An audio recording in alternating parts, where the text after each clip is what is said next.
Quando si parla di formaggi in Sardegna non si può non parlare del fiore sardo, formaggio per antonomasia della tradizione casearia della Sardegna. È un formaggio ancora oggi prodotto in pinnetta dai pastori che utilizzano il latte crudo, quindi un latte che non ha avuto un passaggio né di termizzazione, tantomeno di pastorizzazione. Ed è chiaro che i formaggi al latte crudo sono dei formaggi decisamente più ricchi di sapore, sono quei formaggi che solo all'analisi olfattiva ci regalano dei profumi di grande intensità, dei profumi che ci ricordano dei fiori di campo, ma soprattutto dei profumi che addirittura arrivano a ricordarci persino note agrumate.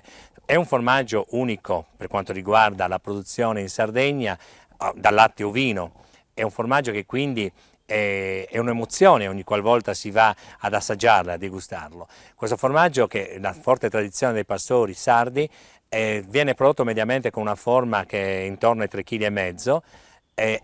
È un formaggio chiaramente che ha una forma diversa anche tra l'altro dalle altre forme dei formaggi di pecora della Sardegna.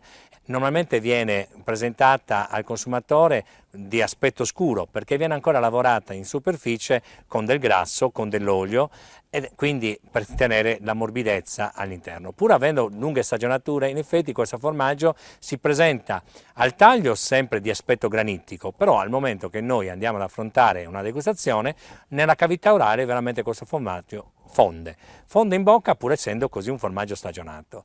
E comunque al momento che in bocca inizia a fondere ci inebria veramente di sensazioni retroolfattive non differenti, perché i sentori che abbiamo sentito prima veramente vanno ad amplificarsi e poi c'è la piacevolezza della sapidità di questo formaggio, una sapidità decisamente lunga, una sapidità elegante, una copiosa salivazione che è sinonimo appunto di qualità di sali minerali all'interno di questo formaggio. E quindi è chiaro che assaggiare un formaggio fiore sardo di Sardegna sarà un ricordo per chiunque vada ad affrontare questa degustazione indimenticabile.